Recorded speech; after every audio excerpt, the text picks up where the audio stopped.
ሰላም ጤና ይስጥልን የተወዳጅ ተመልካቾቻችን እንደምን ሰንብታችኋል? የጎህ ወቅታዊ ፕሮግራማችን ጀምሯል። በዛሬ ቆይታችን እንግዲህ የመስቀል በዓል እየቀረበ እንደሆነ ይታወቃልና ከዚሁ ከበዓሉ ጋር በተያያዘ እንግዲህ የሃይማኖት አባት እዚሁ ጋብዘን ከሳቸው ጋር መልካም የሆነ ቆይታ እናደርጋለን። ከወዲሁ እንግዲህ እንኳን ለብርሃነ መስቀሉ በሰላም አደረሳችሁ ማለት እንወዳለን።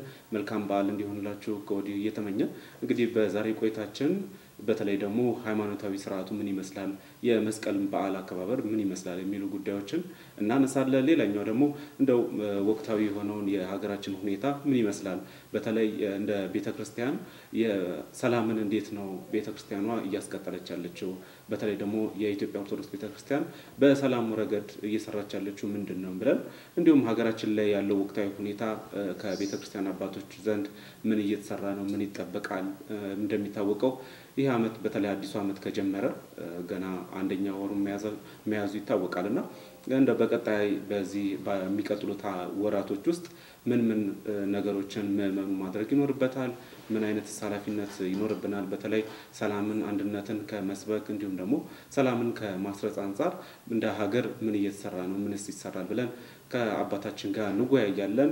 ከዚህ በፊት እሳቸውንም ብዙዎቻችሁ ታውቋቸዋላችሁ። በተለይ ደግሞ በሰላም በእርቅ ጉዳይ ላይ በተለይ የትግራይ ክልልን በተመለከተ ብዙ አስተዋጽኦ አድርገው እዛው ድረስ በመገኘት ብዙ ነገሮችን ሲያደርጉ ይታወቃሉና ለሚዲያም አዲስ አይደሉም። ምናልባት ከእሳቸው ጋር ራሳቸውን ያስተዋውቁናል። አብረን እንቆይ። ካፍታ ቆይታ በኋላ ተመልሰን እንመጣለን። አብራችሁ ሁኑ።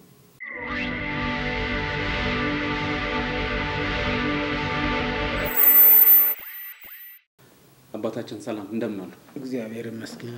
እንግዲህ በመግቢያዬ እንግዲህ ለተመልካቾችም እንኳን አደረሳችሁ እያልኩ ነበር።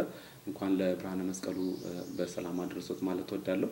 እንደው የማያውቁትም ሰዎች ይኖራሉ፣ ተመልካቾችም ይኖራሉ፣ አድማጮችም ይኖራሉና እንደው ራስዎትን ያስተዋውቁና እንጀምርና እንደው በተለይ የመስቀልን በዓል ስናከብር እንደው ምን ማሰብ አለብን? የመስቀል በዓልስ ምን ማለት ነው? አንዳንዴ ብዙ ወጣቶችም እንዲሁም ጎልመስ ያሉም ትልልቅ ሰዎችም በዓሉን አከባበርም ስለ በዓሉ የማያውቁ ይኖራሉና ወደ ኋላ ላይ መለስ ብለን እሱንም እናያለን። አባታችን ከዛን ጀምር። እሺ፣ እኔ በቅድሚያ እንኳን ለ2018 ዓመተ ምህረት በሰላም አደረሳችሁ እላለሁ። ሌላው ዛሬ የምናከብረው ዋዜማው ነው። መስቀል በዓል የደመራው ዋዜማ ስለሆነ ሁላችንም ለእምነቱ ተከታዩ በሰላም አደረሳችሁ ነው። ስሜ አባ ገብረ ሚካኤል ጀንበር ይባላለሁ። ማገለግለውም በአዲስ አበባ ሀገረ ስብከት በማይደረ ስብሐት ቅድስት ልደታ ማይደረ ስብሐት ቤተክርስቲያን መንፈሳዊ አገልጋይ ነኝ። የምገኘው በአዲስ አበባ ማይከል ነው። እንደው ምናልባት ቀደም በመግቢያዬ ለማንሳት የሞከርኩት ሐሳብ አለና እንደው ከብርሃነ መስቀሉ ጋር በተያያዘ ከመስቀል በዓል ጋር በተያያዘ ከተማችን ላይም በሀገር እንደ ሀገርም በደንብ ይከበራልና እንደው ከዚህ ከበዓሉ ጋር በተያያዘ የመስቀል አከባበር ምን ይመስላል? ትርጓሜውስ ምንድነው? ሃይማኖታዊ ስርዓቱስ ምን ይመስላል? እንደው ከሱን ጀምር አባታችን። አዎ እንግዲህ መስቀል ሁሉም ቢያውቀውም ያውቀዋል። ዛሬ ትልቅ ነገር የምናከብረው መስቀል ክርስቶስ የተሰቀለበት ሰውን ነፃ ያወጣበት ለፍጥረት ሁሉ ነው። ክርስቶስ የተሰቀለ ለጥቁሩ ለነጩ ሳይሆን ለፍጥረት ሁሉ ነው። ለፍጥረት ሁሉ ለእንስሳውም ጭምር ነው። ምክንያቱም በእኛ ኃጢአት እኛ በሰራነው ኃጢአት እንስሳው መከራ ገብቶ ነበር። ስለዚህ ሲወለድም እንደውም እንስሳውም አመስግኗል። ስለዚህ ክርስቶስ በስጋ 3 ዓመት ከ3 ወር ሲያስተምር ቆይቶ በቀራንዮ ተሰቀለ። ያን የተሰቀለበትን መስቀል ብዙ ታምር ሲሰራ አይተው አይሁዶች ለብቀኝነት ወስደው ጎልጎታ በሚባል ቆፍረው ቀበሩት። በዚያም ደግሞ መቅበር ብቻ አይደለም አዋጅ አውጥተው ማንም ሰው ሴቱም ወንዱም ቆሻሻ እንዲጥልበትና ያራሱ ተራራ እንዲፈጠር አድርገው ያደረጉበት ነው። ይህንም ንግስት እሌኒ ደግሞ በጣም ታማኝ ናት። ታማኝ ነበረችና ብዙ እሷን በራሷ ጉዳይ እሷ ለእውነቴን ብታሳካለ ልጄን ክርስቲያን ብታደርግልኝ መስቀልህን አስቆፍር ያወጣለሁ ብላ ተሳለች። በተሳለችው መከረትም ልጇን እግዚአብሔር ደግሞ ንጉስ አረገላት። የመስከረም 17 ደመራ አስጀምራ መጋቢት 10 ነው መስቀሉ የወጣው። ይሄ በደንብ እናብራራዋለን ኋላ እና ዛሬ ትልቁ ነገር መስቀል የምናከብርበት ለኢትዮጵያ እንደውም በተለይ ባለውለታ ነው። ለኢትዮጵያ ባለውለታ ነው። ይሄ መስቀል ትልቅ ውለታ ነው። ለአፄ ቆስጠንጢኖስም ለንጉስ ቆስጠንጢኖስም ባለውለታ ነው። ይገርማቸዋል። መስቀል አድርገው ሲሄዱ ጠላቶች ይሸነፋሉ።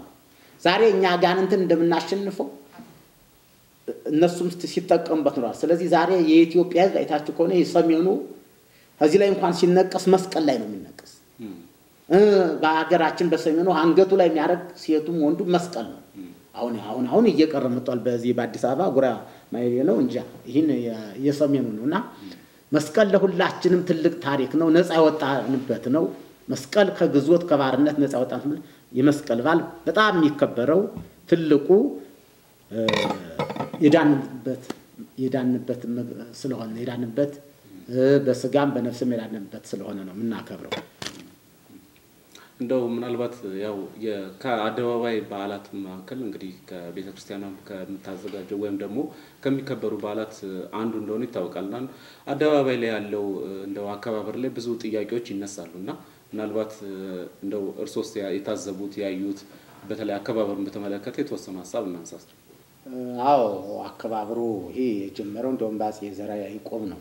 አከባበር ደመራ የተጀመረ ወደዚህ ከመጣ በኋላ አብሮ ተጀመረ። በአደባባይ ድሮ ነገስታቶች ነበር የሚያከብሩት። እድል ብሎላት እቺ ቤተክርስቲያን ባለውለታ ነገስታቶች በጣም ያከብሯት ነበር። እሷም አክብራቸዋለች። አሟሟታቸው ሁሉ አብረው ነው። የነገስታቱ ባል ነው እንደውም የሚባለው ይባል መስቀል የነገስታቱ ባል ነበር የሚባል። ነገስታቶች ይገኛሉ፣ ደመራውን ያስደምራሉ፣ አብረው በበነጋውም አብረው ቅዳሴ ስርዓቱን እንትን ይሉ ነበር። አሁን ከ67 ይመስለኛል ደርግ ያው ንጉሱን ገሎ እንትን ካለ በኋላ ቀረ። ይሄ ፖለቲካም ይሄ እንትን ዘውዳዊ ቀረና ያው በዚህ በምርጫ ተብሎ ከመጣ ወዲህ ለ5 ዓመት ምርጫ ከተባለ ያው ከንቲባውን ወይ ከንቲባውን ባይገኝ የሀገር ፕሬዝዳንት ይገኛል። ከንቲባው የከንቲባው ተወካይም እየተገኘ በማያል አዲስ አበባ ሲከበር ያው እነሱ ናቸው አብረው ድምቀትም ምንም የሚሰጡት እነሱ ናቸው። አሁን ግን ደመራውም ይቅርታ አድርግልኝና ፖለቲካው እየሆነ መጣ። ድሮ የእግዚአብሔር ቃል ብቻ ህዝቡ የሚስማማበት ነበር የሚነገር። አሁን ሁሉም የተማረውም ያልተማረውም ወደ ፖለቲካ ገባ። ይሄ በጣም አሳዛኝ ነው። ለመስቀሉ ክብር አልተሰጠም። አሁን ማንም ሰው አሁን ነገር ገብተህ ብታየው መስቀሉን ይተውና ስለ ሌላው ነው የሚናገር። ግን ይሄ መስቀል ምን ሆኗል? ስለ መስቀሉ ስለ ነገረ መስቀሉ ይሄ መስቀል ምናከብረው ምንድነው በሚለው እየተረሳ መጥቷል። ምክንያቱም እኛም የእምነት አባቶችም እየተውት መጡ። ምክንያቱም ያው እየተበላሽ ዓመት እየወረድን መጣን። ግን ወደ ጥንቱ ተመልሰን መስቀላችንን ሃይማኖታችንን ትልቁ ነገር እውነትን እንነጋገር ከተባለ ይሄን ሀገር ሲጠብቅ ይኖረ ሃይማኖት ነው። አንከካድ መቼም ቢሆን ምን ከካደው አይደለም። እኔ ሁሉ ጊዜም ሚዲያ ላይ ስቀርብ እናገረው እቺ ቤተክርስቲያን ለሁሉም ባልወጣ እንዲያውም ንጉሱን መጥላት የነበረብን ያን ሀገር ለጋራ ሃይማኖት ለግል ብለው ሌላው ሃይማኖት ሁሉ እንዲገባ ያደረጉ አይደስላት። ግን ዛሬ ብድግ ብሎ አበቃ ንጉሱን የሚሳደብ ትውልድ መጣ። በጣም ይሄ ስተት ነው እንደው ባለውለታ ናቸው። ሁሉም ይሁን ተስማምቶ መኖር አሁን አቅቶናል። መጨረሻው ላይ የደረስን ነው ይመስለኝ። አሁን የመጨረሻው የ11 ሰዓት ላይ እየደረስን መስለን ዛሬ አሁን መስቀሉን ብቻ አይደለም የሁላችን ሃይማኖት ተከባብሯል ወይ? አሁን መስቀል አደባባይ ስለተከበረ አይደለም። አደባባይ አክብሬ ቤት የስገባ ማላስበው ከሆነ ያ ምንድነው? የአደባባይ ባል ሳይሆን የውስጥ ባል መሆን አለብን። የሁላችን ባል ነው። አሁን ይሄ መስቀሉ ለሙስሊሙ እምነት አለው ሙለልሉ ቱሪስት የሚመጣ ፈረንጁ ሲመጣ ከየትኛው ሆቴል እምነት አለው ብሎ ለምን ሆቴል እና ይሄ ቱሪስት ይሄ መስቀሉ ለሁላችን በተለይ ፈረንጁ ሁሉ ቱሪስት ስለሚመጣበት ይሄ በደንብ መከበርም አለበት። በደንብም ጥናት ተደርጎ አበቃ መንግስትም ቢሆን ገቢ የሚያገኝበት ነው። ግርም ይላል። አሁን እኮ ብዙ የአደባባይ ባሎች እኮ የትልቅ ገቢ ያላቸው ንግዱን ጭምር ይጧጧፍባቸዋል። ሰውም ልብሱን ይሸጥበታል። ሌላውን ሆቴሎችም ደግሞ ሁሉ ይነግዱበታል። ስለዚህ ሁለት አይነት ጥቅም ስጋዊና መንፈሳዊ ጥቅም እየሰጠን ያለ መስቀል ነው ማለት ነው።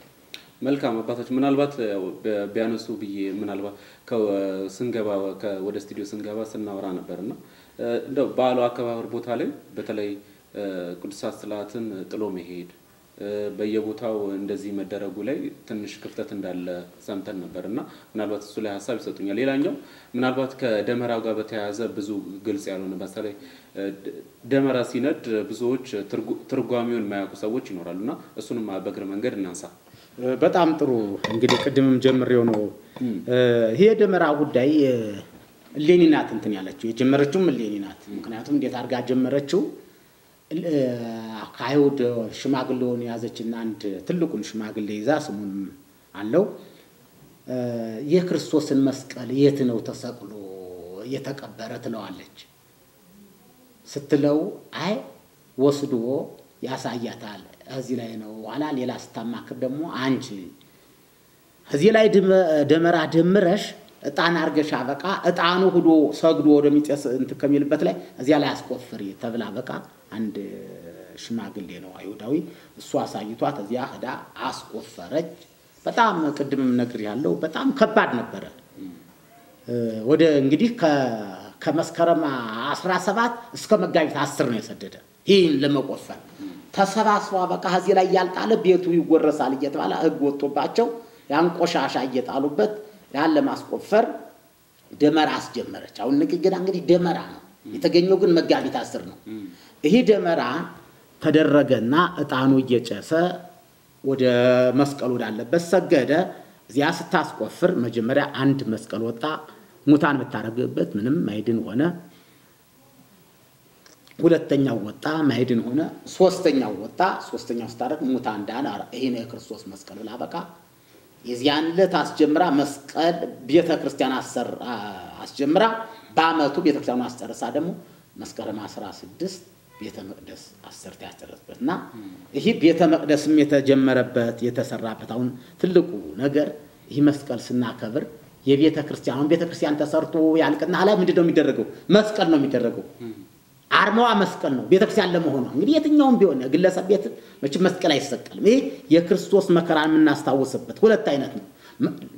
ለሱ መከራ ሆነ ለኛ ደስታ አሁን ያ የምናስታውስበት ስለሆነ ደመራውን እሌኒ በጀመረችው በዚያ ነው የእሌኒ ነው የመጀመሪያ መነሻው ደመራ መደመር እሌኒ ያደረገችው ነው። የክርስቶስ መስቀል ለማለት እኛም እናስታውሳለን ተብሎ ቤተክርስቲያኒቱን በአመት መስከረም 16 ይሄ በአዲስ አበባ ነው። በሰሜኑ ሀገር መስከረም 17 ነው ሌሊት ነው እንደውም ሌሊት ነው ይቃጠለው 6 ሰዓት 7 ሰዓት ሌሊት ነው። ይሄ አዲስ አበባ ደግሞ ሌሊት ህዝቡ ተነስቶ መንገዱ እንት ስላልሆነ ይዋዜማ ይሆናል እንጂ በገጠር ሌሊት ነው። በመንጋው ጎንደር ብታይ በመንጋው ነው የሚቃጠል ጥዋት ነው። እና እሌኒ ስለጀመረችው ነው ይሄ ሁሉ እንትን ያለና ቆሻሻው ደግሞ ከባድ ነበር ይገርማል። ይሄን ቆሻሻ ለማስከበር ያ ሁሉ እንደው ወደ ራሳችን ስንመጣ ዛሬም ሀገራችን ይሄ ቆሻሻ ተጥሎብን ነው እንዲጆን መከራ ምናየው ዛሬ በጣም ይሄ የዘር ቆሻሻ እንዳንነቃ ያው እሌኒ ያወጣችው ሙታን አዳነ ብዙ ታምር ሰራ እጉራኑ ሁሉ በርተዋል ሁሉ ስለበራ ያ ምቀኝነት ይሄ እንዳይቀር አሁን ዛሬ እኛ አይሁዶችና ምቀኝነት የኛ ይበልጣል። ዛሬ እኛ ኢትዮጵያውያን እንበልጣለን ከነሱ የኛ የሚበልጥ ሆነ። እነሱ አንድ ጊዜ ነው መስቀሉን የሰቀሉት እኛ ግን ዘላለም ሀገራችን እየቀበርናት ነው ያለ። እነሱ አንድ ጊዜ ቀበሩት እግዚአብሔር ወበለኝ ወጣ። የኛን ሀገርስ እንደሌኒ ያል ማን ያውጣት ከዚህ ከመላየት መንፈስ ከመጥላቻ መንፈስ አንዱን የሚኮንንበት የመጣ ዘመን ነውና እሌኒን ስናስታውስ እሌኒ ጥንክርናዋ ያን ታልዳት አስቆፍር ያውጥቼ መስቀሉን አገኛለሁ ብላ አሰበች። እኛስ ኢትዮጵያውያን ደግሞ ምንድነው ዘመደመራ ደምረን አቃጥለን መመዱን እንደ እንጨት ሙቀራው ነው። እኛስ ምን እናስባለን ከእሌኒ ነው። አሁን ይሄን ትልቅ ትምህርት ያስተማረች እሌኒ ናት። መስቀሉ እንዴት አድርጋ ያወጣ እንደዚህ ተቀብሮ አይቀርም ብላ አወጣች። እኛም ሀገር ደግሞ ኢትዮጵያም ተቀብራ እንዳንቀር ወደ ሀገራችን ስናገባው ይሄን የዘር ፖለቲካነት አጥፍተን እሌኒ ፈልጋ እንዳወጣች እኛም ሰላምን ፈልገን አበቃ በሰላም ብንመራ ሀገራችን እንኳን ለኛ ለሌላው ዓለም የሚበቃ ታሪክ ያላት ሀገር ናት። ይገርማል። እኔ አሁን ይሄ ሁሉ ህዝብ ይመጣል ወንጌል ይነገራል ይባላል። ወንጌሉ ማን ይወሰደው? አሁን ስለመገዳደል ብቻ ነው ሚዲያው የሚያሳይ እንጂ ወንድሙን ገደለው ነው ሲል እኛ መስቀሉን ብቻ መስበክ መስቀሉ ማሰላም ሰበከን ወጣ ሰላም አደረገን።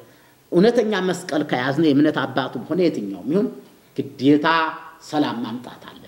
እኛ እሌኒ የዛሬ ስንት ዓመት ስንት ሺህ ዘመን ሰርታው ሄደች ነው የኛ ስራ ምን አለ እኛ አሁን የሰው ታሪክ ነው የምናልፈው እና አፄ ዘርዓ ያዕቆብ እኛ ነገ ኃላፊዎች ነው የኛ ታሪክስ ምንድነው እነ ላሊበላ እና አክሱም እና ፋሲል የተሰራ ሀገር ዛሬ ምን ሆነ እኛ አሁን ይሄ እንደውም ቅድም ነገሩ አፄ ዘርዓ ያዕቆብ ታሪክ አፄ ዘርዓ ዳዊትም ታሪክ ሰርተዋል ግብጾችን ውሃውን ልገድብባችሁ ነው እንደውም በታሪክ ላይ ገድበውት ነበር ነው የሚባል እንዲያርገው መስቀሉን ግማደ መስቀሉ የመጣ በአባይ ምክንያት ውሃው የኛ ሰዎችኛ እና አሁን ከልየኒ ምን እንውሰድ ምን ለኢትዮጵያ በውጭም ያሉት ግዴታ ይሄን የጥላቻን ተራራ ወፍረ ማጥፋት አለብን ንጹህ የሆነው ፍቅር ሰላም የሆነው መስቀል በእጃችን ብቻ ሳይሆን በልባችን መያዝ አለብን እና ይሄ እንዲሆን ነው እኔ ለኢትዮጵያ ሕዝብ መክረው ነው መልካም ምናልባት ካነሳው ጥያቄ አንዱ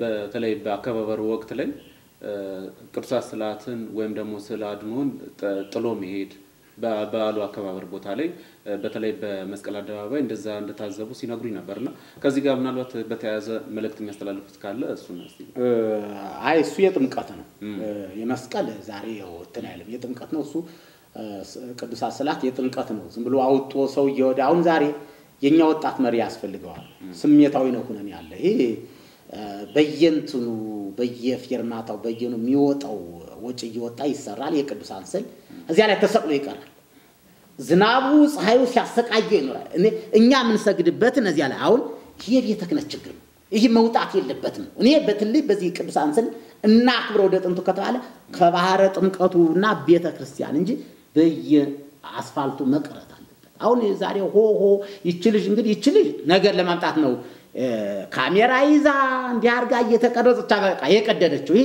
ህዝቡ እንዲጣላ ነው አሁን ይቺ ያን ስቀድ ሌላው እንደሚጣላው በቃ ፖለቲከኞች አዝዘዋት ይሁኑ ምን ይሆነ እቺ በጣም በህግም ተይዛለች መስለኛል ግን ሀኛም ሰጣል እኛ በተለይ ለኢትዮጵያ ወጣቶች በውጭም ያላችሁ ታቦት ከገባ በኋላ ስሉ መነሳት አለበት አሁን ባለቤት ይለው ይገርማል አሁን የቅዱሳን ስዕል በጣም ያሳዝን ያው ወጣቶችና ማልፈርድባቸው ስሜታው ይሆን እንጂ የቅዱሳን ስዕል እዚያ ላይ ዝም ብሎ በቃ ጥር 10 ነው ጥር ከ9 ጀምሮ ይሰቀላል ይቃርገው ፀሐይ ሲመጣው ሲቃረበት ያው ዝም ብሎ ይቃር ያው ለኛ አይሆን እኛ ምን ሰግደበት በመሰረቱኛ የዚህን ችግር ያመጣ ነው እኛ መጀመሪያ ተቆጣጣሪ ጠፋ አሁን ይሄ መንገድ ላይ ማንጠፍ መንገድ ላይ የመጣ ከ98 ወዲህ ይሄ ሁሉ አይደለም እኛ ተመችቶ መቼም ክርስቶስ በዚህ ዓለም ተመችቶት ይሄደ ነገር የለም እኛንን በሱ የተመቸን እንጂ ክርስቶስ ለሱ መከራ እኛም እኮ የመከራው ተካፋይ መሆን የነበረብኛል ተው ያለ መምራት የነበረብና ይሄ የቅዱሳን ስዕል ሊታሰብበት ይገባል ጠቅላይ ቤተ ክህነቱ ያስብበታል ብዬ ነው አሁን ዝም ብሎ ነው አንስታ እዚያ ላይ ቀዳውስ እንደሆነ ምን እንትንተላልና ይሄ እንዲታሰብበት ነው ስለ መስቀሉ ስለ ስሉ ጥምቀት ነው የመስቀል አይደለም የጥምቀት ነው አሁን ልብሰ ተክህኖ እንጂ መስቀል እዚህ ላይ ስለ አይመጣም አሁን ያው ወቅታዊ ጉዳይ ስለሆነ ምናልባት ሐሳቦትን ለመስማት ያክል ነው እንደው ወቅታዊ የሀገራችን ሁኔታ በተመለከተ ያው ቅድምም እርሶም ሲያነሱት ነበር ከሰላም ጋር በተያያዘ እንደው አመቱም ከጀመረ እንግዲህ ትንሽ ያው መስከረም ወር ሊያልቅ ነውና እንደው በዚህ አመትስ እንደ ቤተክርስቲያንም እንደ ሃይማኖት አባትም እንደ ምእመንም እንደው ምን ማድረግ አለብን በተለይ ሰላምን አንድነትን ከመስበክ አንፃር ሰላምን ከማምጣት አንፃር እንደ መንግስትም እንደ ሀገርም እንደ ምእመንም ያለውን እንደው ምን ይታዘባሉ ምንስ ደግሞ ያያሉ እንደው ይሄን አንፃ በጣም ጥሩ ጥያቄ ነው ምን ያያሉ ምን ይሰማሉ ያስለቅሳል ምዕራብ አይወደን አፍሪካ አይወደን ሁሉ አይወደን ምክንያቱም ሀገሪቱ ወርቅ ስለሆነች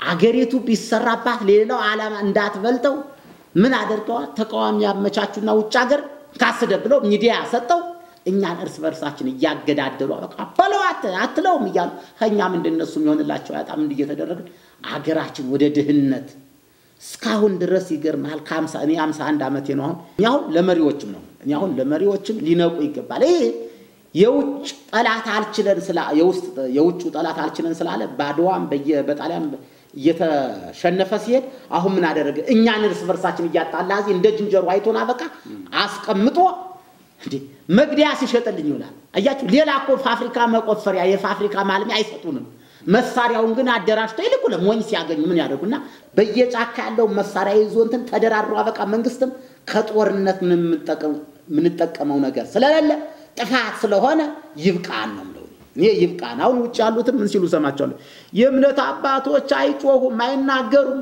እውነት ነው ይሄን እኔ የምቀበለዋለሁ መናገር አለባቸው ግን ለእምነት አባት ግዴታ ለጳጳሳት ግዴታ ለሸኳ አይሰጥ ሁሉም ሰው ስለ ሰላም መስበክ አለበት ሁሉም ሰው ምን ኖረው እኩል ነው ስንጠፋ እኩል ነው የምንጠፋው አገር ሰላም ስለሆነ እኮ እምነት የሚመለከው ይደመራው ምኑ የምትለው ሁሉ አገር ሰላም ሆነ ሰላም ካልሆነ እንዴት ያልደመራል እንዴት ያልመስቀል አከባበር እንዴ መንግስትስ ቢሆን ሰላም ሲኖር እኮ ምርጫው የሚኖረው ሰላም ሲኖር እኮ ልማቱ መሰረቱ ነው ስለዚህ እነዚያ ሲፈቱ እንዴ አሁን እኔ ይገርማል አሁን የመንግስት ሰራተኛው ከመቶ 30 ይመስለኛል እንደው 130 እናርጉ ከ130 የመንግስት ሰራተኛ ነው የቀለው ግን የግል ባለሀብቶች ጋር ተቀጥሮ የሚኖር ነው አሁን ደግሞ እነዚህ ያለ ማስወጣት እኔ ባለሀብቶችን ለማስወጣት ደግሞ አንተ ባንዳ አንተ ምን ሰው እኮ ነፃነት አለው አሁን ውጭ ሚዲያ ከፍተው የከሌና እንዲበለው የከሌ እንዲበለው ባለሀብቱን እያሰሰ ይሄ ባለሀብቶች እኮ ለኢትዮጵያ ጌጦቻችን ናቸው እኔ ለኛ አርገውልኝ አይደለም ለሀገሪቱ ያደረጉት ለኛ ያደረጉልኝ ነው ባለሀብቶች ባዋጡት ነው መንገድ የሚሰራው ባለሀብቶች ባዋጡት መብራት የሚሰራው ባለሀብቶች ባዋጡት ምን ያለው ጉድ እንደሆነ ከፍተው አበቃ ዛሬ እኛ እንድንገዳደላቸው በእኛ ሬሳ ላይ የሚስቁ በእኛ ሬሳ ላይ ሀብታም የሆኑ ሰዎች አሉ ውጭ ከፍተው እንደዚህ ያለው ይቃወማሉ ሌላው ደግሞ ሌላው ውጭ ሆኖ ሚዲያ ከፍቶ ከሚያገደል ሚዲያ ከፍቶ ሀገራችን ሰላም ቢሰብክበት ምን ችግር አለ ኢትዮጵያ ላይ ያዋጣም ይሄ ዘር ጥላቻ ያዋጣም ያው ቢሰብኩልን ቢያስተምሩልን ምን አሁን ግርም ይላል ሰቀቀን ሆናቸው እኔ አሁን ይስናገር ሞቴን ማምኛል ሙጫለው ምንም የከሌ ባንዳ ነው የከሌ እንደዚህ ነው እንዴ አሁን እኮ ባለሀብቶችም እኮ እየተሰቀቁናል ይገርማል ለምነት አሁን አንዱን እንደሱ የሚሉት ለተቸገረ ሰው በጣም የሚረዱ ሰዎች ናቸው ሰዎች ይገኛሉ አይገኙም ሌላ ጉዳይ ነው አቶ የከሌ እያሉ ስማቸውን እየጦሩ አበቃ ይሄ ለኛ አይሆንም ሌላው ደግሞ ተቃዋሚዎችም ደግሞ ሲቃወሙ ራሳቸውን እንትን ብለው ህዝብ ያሰራራሱ አይደለም እንዴ ትናንት እኔ እኮ አሉት እኔ 97 ነበርኩ 97 ፖለቲከኞች የነበሩት መጣውጂ እድሜ ልክ ከፖለቲካ የሚያወጡ ሸብቻለ ሰው በማስገደል መሸበት ስለ ሰላም እየሰበከ ቢሸበት ምንም ለኛ ማይጠቅም ነገር ባለው ያዘው ግደለው በረጀግና የሰዎች ልጆች ዳደግ ያያረግነ ነው ህፃናቶች እያለቁ ነው ስለዚህ ፖለቲከኞችም ሊያስቡበት ይገባል ይሄ በዚህ በ2018 የሰላም ዘመን ማድረግ ያለበት መንግስት ነው የእምነት አባቶች ደግሞ ስለ እግዚአብሔር ውጭው ናቸው አበቃ ባላው ግባሩ ምን ከማለት መንግስት እዚህ ላይ ተሰስተሃል ብሎ ይበሉልኝ እኔ እዚህ ላይ ያልሁ ነው ሁሉ ጊዜ እየተናገርኩ ነው እና ለሀገራችን ሁላችንም ያገባናል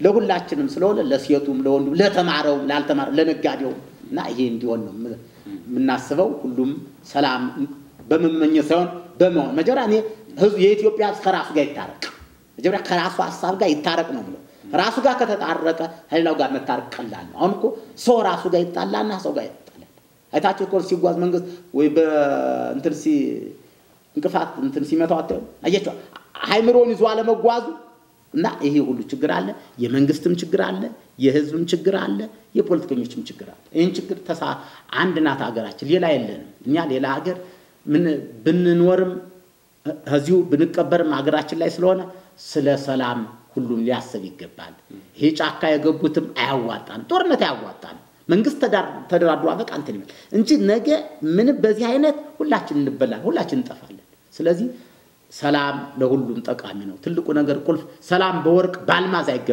አይገዛም ሰላም ከባድ ነው ትልቁ ነገር ሰላም ስለሆነ መንግስቱም ህዝቡም የእምነት ተቋማት በተለይ የእምነት ተቋማት ወርዶ መስራት አለባቸው አሁን ብሎ በመኪና ላይ መፋሰስና ከተከራንሞ መሄድ አይደለም ወርደው እስከ ቀበሌ እስከ ገጠሪቱ ኢትዮጵያ ወርደው ማስተማር አለበት ነው መልካም አባታችን ምናልባት ወደ ማገባደድ ደርሰናል እንደው ከባሉ ጋር በተያያዘ በአጠቃላይ እንደው የመጨረሻ ሐሳብ ካሉት እንዲሁም መልእክት ካሉት እሱን እናድርስና በቀጣይ ያው ብዙ በተለይ በሰላም ጉዳይ ላይ እንዲሁም ደግሞ ከቤተክርስቲያኗ ጋር በተያያዘ ሃይማኖታዊ የሆኑ ጉዳዮችን በቀጣይ ከርሶ ጋር ምናነሳስቸው ሐሳቦች ይኖራሉ ህብረተሰቡንም እንዲሁም ምዕመኑንም ለማስተማር እንጠራለን ግን እንደው የመጨረሻ ሐሳቦት ካለው በዛ እንቋጭ የዛሬው ፕሮግራማችን እሺ እግዚአብሔር ይስጥልኝ አዎ እንግዲህ የመጨረሻው ትልቁ ነገር